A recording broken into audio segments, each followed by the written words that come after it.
ஓம் ஸ்ரீ குருபியோ நமக.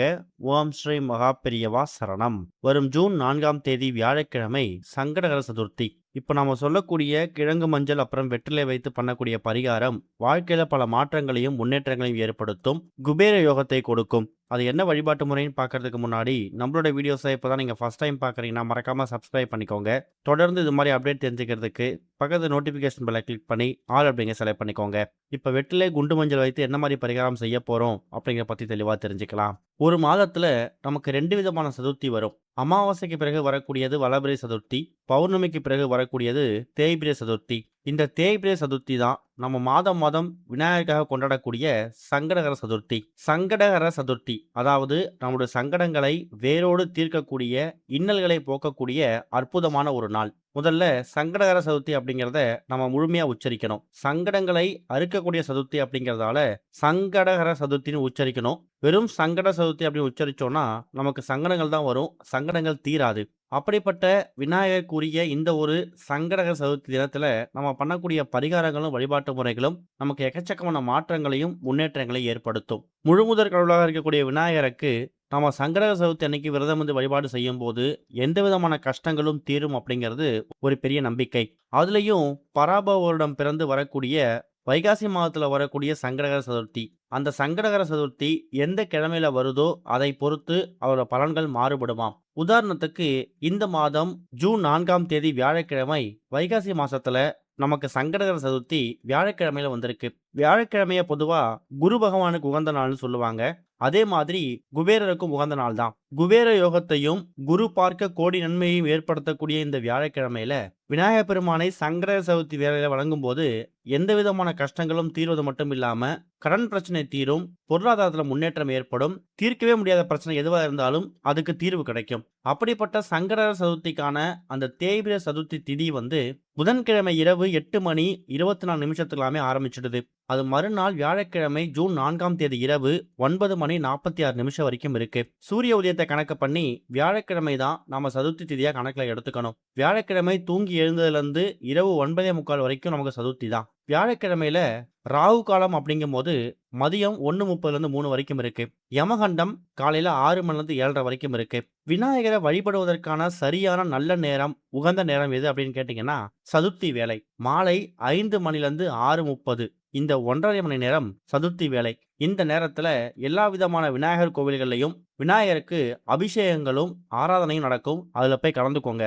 முடிஞ்சா அந்த அபிஷேகத்துக்கு தேவையான பால், பழம், பன்னீர், அலங்காரத்துக்கு தேவையான சந்தனம், வாசனை மலர்கள், பூ மாலை இது எல்லாத்தையும் உங்க கையில வாங்கி கொடுக்கறது கூடுதல் விசேஷம். கண்டிப்பான முறையில இந்த பொருட்களை வாங்கி கொடுக்கறது மட்டும் இல்லாம வீட்டுல பூஜை பண்ணிட்டு குடும்பத்தோட விநாயகர் கோவிலுக்கு போய் தரிசனம் பண்ணணும். விநாயகரை 8 முறை வலம் வரணும். 8 முறை வலம் வந்துட்டு முடிஞ்சா ஒரே ஒரு சிதறு தேங்காய், அது எந்த கோரிக்கையா இருந்தாலும் பரவாயில்ல, ஏதாவது ஒரு கோரிக்கை நியாயமான கோரிக்கையா இருக்கணும்.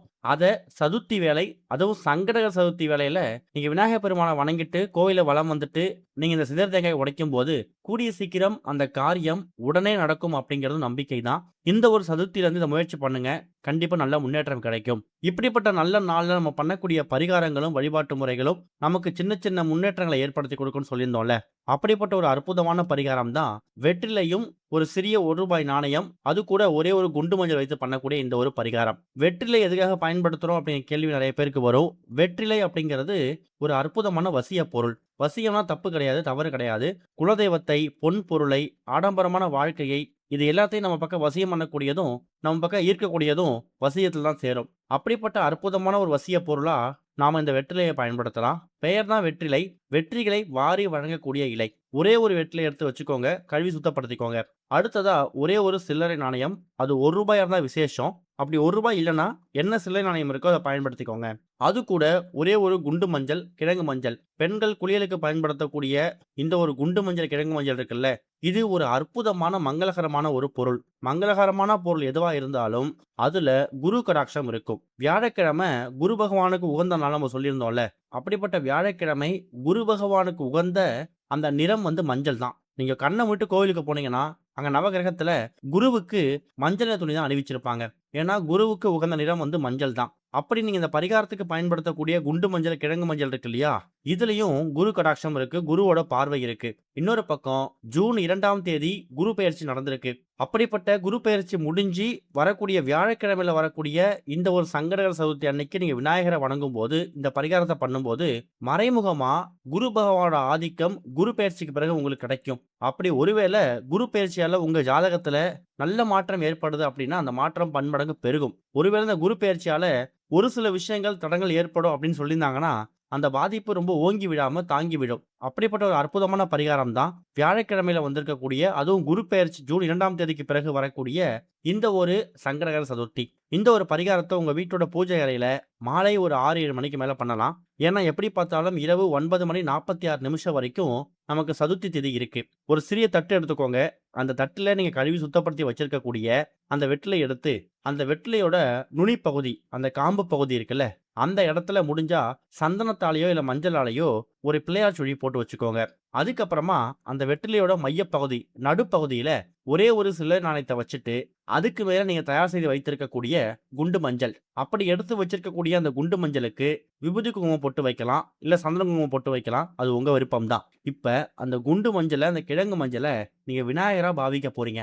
அதுவும் குரு பகவானுக்கு பிடிச்ச, குரு பகவானுக்கு உகந்த இந்த ஒரு மஞ்சள் நிறத்துல நீங்க விநாயகர பாவிக்கும்போது, அந்த மஞ்சளுக்கான பலன் வந்து, அதுக்கான மகிமை வந்து பன்மடங்கு பெருகிடும். இப்ப இந்த சில்லறை நாணயம் இருக்குல்ல, அந்த சில்லறை நாணயம் மேல குண்டு மஞ்சள விநாயகரா பாவித்து, கூடவே குரு பகவானையும் வணங்கும்போது, இந்த ஒட்டுமொத்த அமைப்பையும் நீங்க வெற்றிலை மேல பண்றீங்க. இப்படி வெற்றிலை மேல பண்ணும்போது, எந்த கடவுள நினைச்சு இந்த பரிகாரத்த பண்றீங்களோ, அந்த கடவுள் சீக்கிரமா அந்த வெற்றிலைக்கு நடுவுல வைத்திருக்கக்கூடிய அந்த பொருள், அந்த மஞ்சள்ல வந்து அமர்ந்து நமக்கான வழிவகை ஏற்படுத்தி கொடுப்பார். அதுதான் இந்த பரிகாரத்த பண்றதுக்கு முக்கியமான நோக்கம். மாலை 5, 6 மணிக்கு மேல எப்ப வேணாலும் இந்த ஒரு பரிகாரத்த பண்ணலாம். இந்த பரிகாரத்த விநாயகர் ஃபோட்டோவுக்கு முன்னாடி எடுத்து வச்சு பண்ணிட்டு, அந்த குண்டு மஞ்சளையும் அந்த நாணயத்து மேல வச்சுட்டு, முதல்ல விநாயகர் பெருமான மனசார பிரார்த்தனை பண்ணிக்கோங்க. விநாயகர் பெருமானே, முழுமுதற் கடவுளே, எங்க குடும்பத்துல கூடிய எல்லா விதமான கஷ்டங்களும் தீரணும், கடன் தொல்லை தீரணும், வறுமை இருக்கக்கூடாது, குடும்பம் வந்து மென்மேலும் பெருகணும்னு சொல்லி வேண்டிக்கோங்க.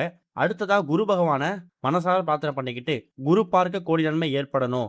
எங்க குடும்பத்து மேல குரு பார்வை விழணும். பரம ஏழையாக இருக்கக்கூடிய நாங்க பணக்காரரா மாறணும்னு சொல்லி, பொருளாதார சம்பந்தமா என்ன கோரிக்கை வைக்க முடியுமோ அத நீங்க வச்சுக்கலாம். குறைந்தது 1/2 மணி நேரத்திலிருந்து 1 மணி நேரம் இந்த ஒட்டுமொத்த அமைப்பும் அப்படியே பூஜை அறையில விநாயகர் ஃபோட்டோவுக்கு முன்னாடி இருக்கட்டும். அதுக்கப்புறமா உங்க அன்றாட வேலை பார்க்கலாம். இரவு தூங்க போறதுக்கு முன்னாடி பூஜை அறையில விளக்குகள குளிர வைக்கும்போது, விநாயகர் ஃபோட்டோவுக்கு முன்னாடி வச்சிருக்கக்கூடிய இந்த வெற்றிலைய எடுத்து, அதுல அந்த ரூ. 1 நாணயமும் அந்த மஞ்சளும் வச்சிருக்கீங்களே, அத மட்டும் ஒரு சிறிய மஞ்சள் துளியில மூட்டையா கட்டி, வீட்டோட பூஜை அறையிலயோ, இல்ல பீரோ லாக்கர்லயோ, மெயின் ஹால்லயோ கூட வச்சுக்கலாம். அந்த வெற்றிலைய நீங்க பத்திரப்படுத்தி வைக்கணுங்கிற கட்டாயம் கிடையாது. அத நீங்க ஆறு, ஏரி, குளம்னு தண்ணீல விட்டாலும் சரி, இல்ல காய்ந்த பூக்கள விடும்போது சேர்த்து விட்டாலும் சரி, அது உங்க விருப்பம் தான். பார்க்கறதுக்கு ரொம்ப எளிமையான பரிகாரம் மாரி தெரியும். விநாயகர் பெருமான அந்த குண்டு மஞ்சள்ல வெற்றிலை மூலியமா வசியம் செய்து, உங்களுடைய கோரிக்கைய விநாயகர் பெருமான் கிட்ட அந்த குண்டு மஞ்சள் மூலியமா செலுத்தும்போது, அந்த கோரிக்கை சீக்கிரம் நடக்கும். அதுக்கான ஒரு ஆரம்பம் தான் இந்த ஒரு சங்கடகர சதுர்த்தி அன்னைக்கு பண்ணக்கூடிய இந்த ஒரு பரிகாரம். நம்பிக்கையோட பண்ணுங்க, நல்லதே நடக்கும். ஓம் ஸ்ரீ குருபியோ நமக. ஓம் ஸ்ரீ மகா பெரியவா சரணம்.